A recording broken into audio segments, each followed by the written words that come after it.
Sister Marie Carmen Gonzales. Is Marie Carmen your baptismal name? No, it's my baptismal name was Mary Carmen, Mary. but I wanted my name, and Mother Gerald said we already have a Mary, so we'll change it to Marie. But I got my baptismal name. I understand that you were born in the northeast section of New Mexico. In Albert, New Mexico. Oh my. Mm-hmm. Where there's beautiful mountains. In the north, correct? In the northeast. It's Northeast. kind of northeast. Mhm. It's in the corner up there. Could you see Tahoe from your? You were close to, not Tahoe. What's right above Santa Fe? Tahoe? No. Taos. Taos. Yes. Oh no. You weren't near. We're distanced from Taos. Yeah. Yeah. Mm-hmm. Well, tell me about your, if you will, your early life in New Mexico. Mm-hmm. That's a long one. Well, as a child, I was not raised with my biological parents. My mother was a sister to my aunt.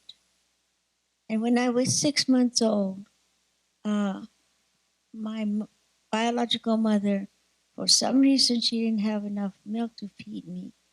And they were having some problems, I guess. And she wrote to my aunt, and she didn't have any children at the time. And she said, I wrote to her and said to come and get me because she didn't feel like she could raise me, you know. And I wouldn't have made it if my aunt hadn't taken me. Because she said I fit in a little shoebox. Say that again. That was your size, you mean? Yeah, I was too small. You fit into a shoebox. And I was 6 months old. And so she took me, and this is why I think I would have not made it. I would be in heaven. But she had no children, and her husband, my uncle, I call him Daddy. He's my dear daddy.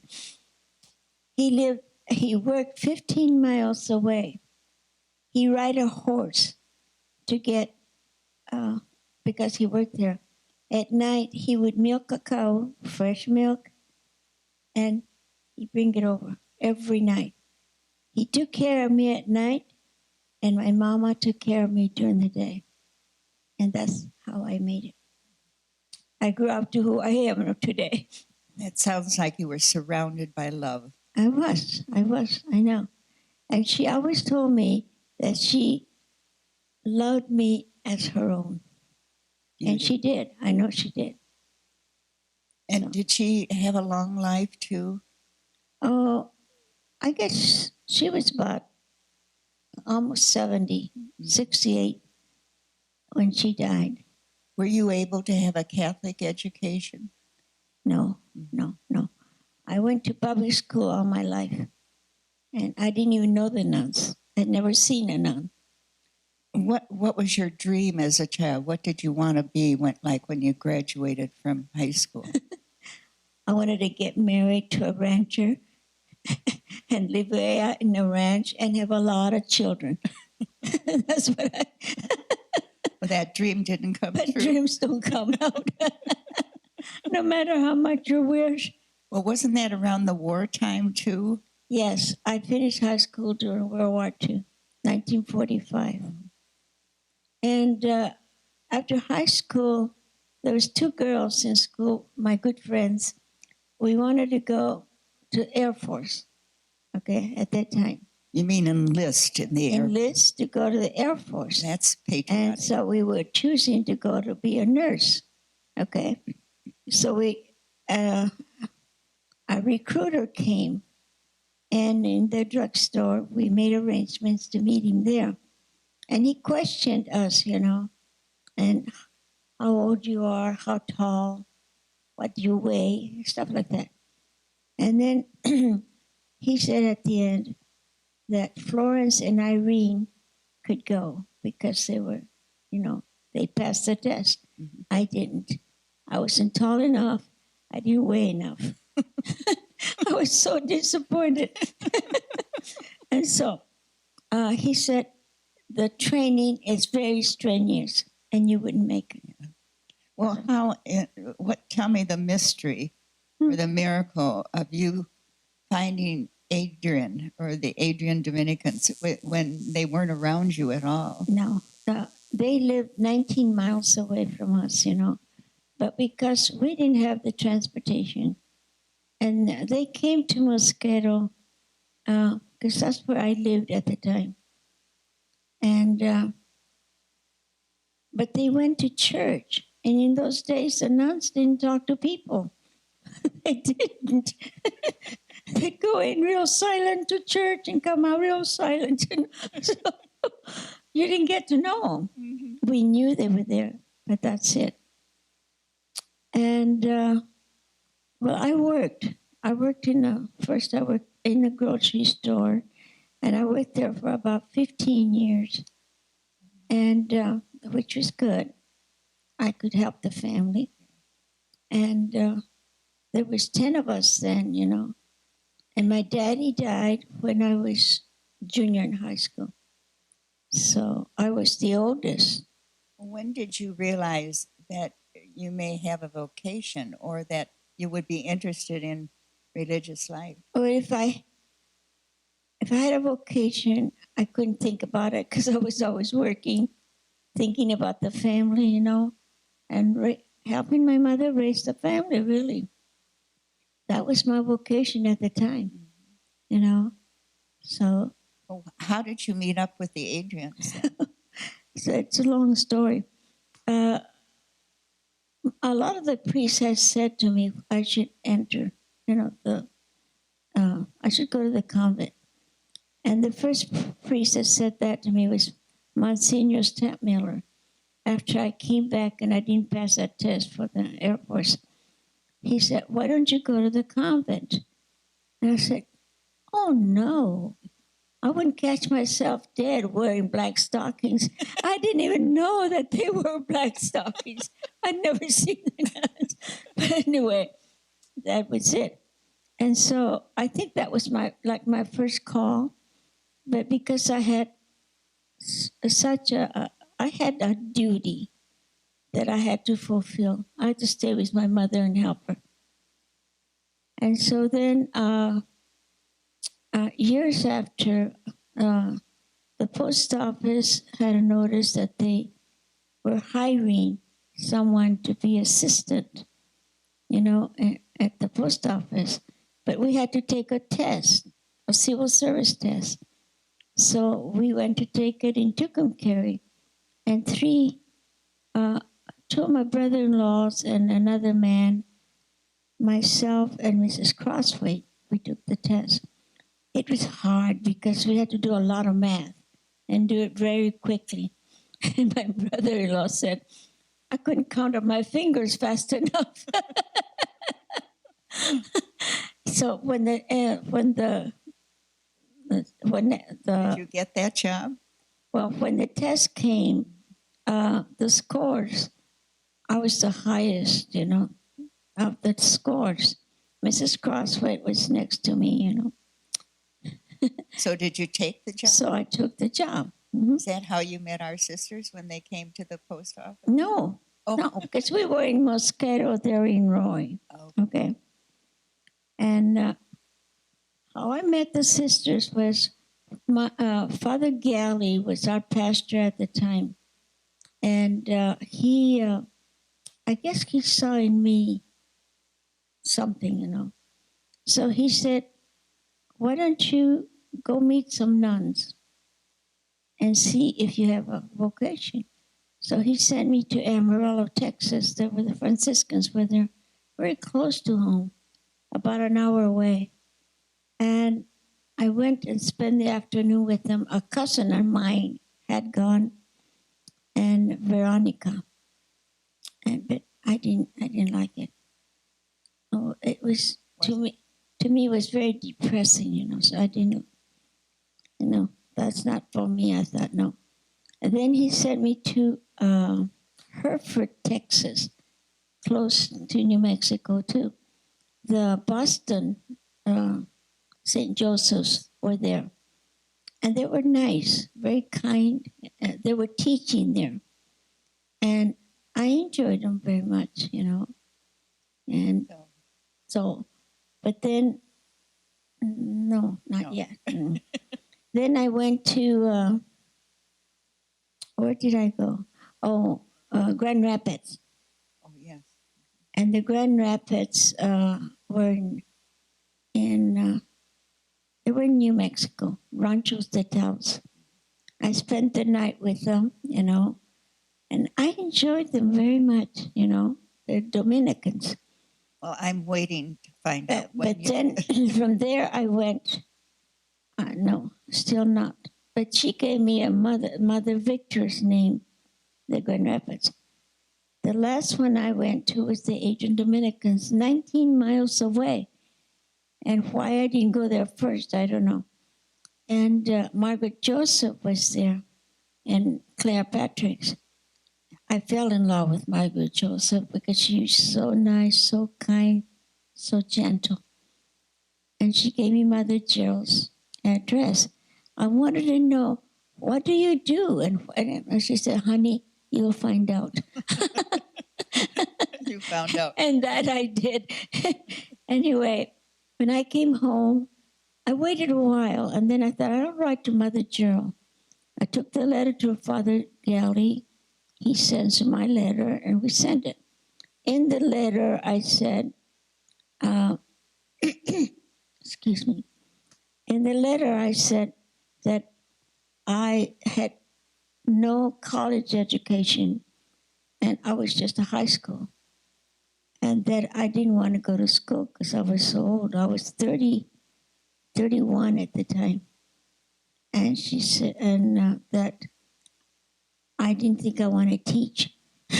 So I said, but I can do other things. Lots of luck. And anyway, that was it. I didn't think Mother Gerald would.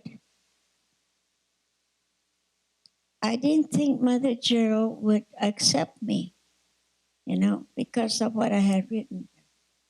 Well, the surprise was that she waited about a little over a month to answer me. And I thought, if she doesn't write to me, I'll write to the Grand Rapids. But the letter came on Christmas Day. My. And I always cooked the Christmas dinner. So I fixed the dinner, and I went to the post office to put up mail, because we had to put up mail on Christmas Day. And found a letter from Mother Gerald. And right away I wanted to open it, and she had accepted me. That was like a Christmas gift to me. Oh, what a great gift, you know. So I went home, told the family. They didn't know a thing about me wanting to enter. I hadn't said anything because I was afraid if nobody accepted me, well, nobody knew. But that was in Christmas. I had to be there. I had to be here by February 2nd. No, not much time. And the nuns in Roy, Margaret Joseph, and they started getting me ready. Claire Patrick's make my apostol's outfit and all that. And that was it. They were friends forever, right? Oh, yeah. How did you evade not going to school to college? How did you avoid going to college when you entered? I couldn't avoid it. They sent me. Oh. And so, anyway, they put me on the train to come here. And I had never been on a train all by myself. Margaret Joseph was going to come with me, but there was something happening in the school. She had to stay. And I was the train was going to stop in St. Louis, send a telegram to Rosario in Chicago, because I was going to stay there overnight. And so we had to get out of the train because they were moving the train tracks. Well, I didn't know that. I saw the train moving, And I saw the number of my card. I thought, oh, it's going to leave me. I started running after the train like a hillbilly, Well, I didn't know. But this red cap caught me, and he stayed with me until I got on the train. So, So you landed in Chicago. And they yes, saw you at that you got- Aquinas. Mhm. And I thought they treated me like a queen. Oh. I was, in those days, you couldn't eat with them in the restaurant. But I ate in the living room. But the food was delicious. I thought, oh my, if they do this in the convent, how great. I come to Adrian. They put me on a train on a Sunday, okay? And no, Monday. And I got to Adrian that evening, that afternoon. Anyway, for supper, we went to Vespers, okay? That was my first experience. And when I saw all those nuns there, oh, what a joy, because I had never seen anything like that. But we went to supper, and what we had for supper was onion soup, cold cuts. We didn't have enough cold cuts to go around. And so oh well, this is it. But it was very different. I found it very hard because this a new life for me. But I thought, oh, I'm going to stick to it. Thank God I did. Did you speak Spanish at home? Yeah. Mm-hmm. I was raised speaking Spanish. And where did you learn your English? In school? In school. It's hard. Mm-hmm. We couldn't speak Spanish in school at all. And if we did, we were punished. And guess who was punished the most?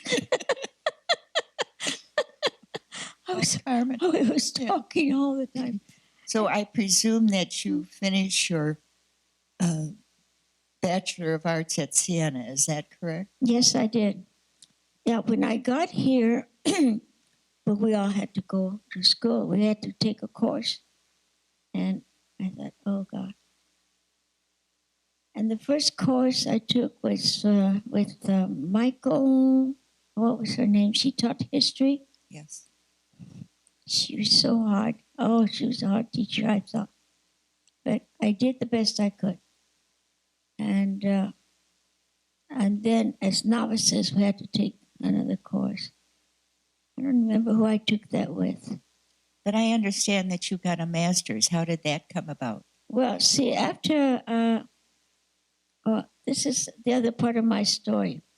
After I came to Adrian, and Mother Gerald gave me my first assignment to go to Washington, D.C., and I was there 6.5 years. Had it not been from Sister Eileen Toohey, that was my superior, I would have never made it, I don't think. But she really taught me a lot. She gave me a lot of confidence, and she trusted me. And that helped me a lot. And that's where you learned to drive? I learned to drive there. And you went to cooking school? What a nightmare. But yeah, when we got there, she said, I know you have never cooked for a big group, but you're going to have a big group in the summer. So I'm going to send you to a school, and send me to the Christian Brothers School. And that was really great. I learned a lot from them. We went 3 days a week. And you lived with? I lived with Sister Eileen, and Marie Carolyn came later, and then John Mary Hogan came later. I forgot. Oh, Mary Antoine. Charlotte came later. Mm-hmm. Mm-hmm. I forget, was she studying there also? She was, wasn't she? She was what? Charlotte. She was a nurse at she was a nurse. Yeah. She wasn't there too long, really, I don't think. I don't remember. Well, did you ever get mission back to your land of Arizona or New Mexico? Not for a long time. No. After Washington, I was there 6.5 years. Okay, I had Mother Genevieve.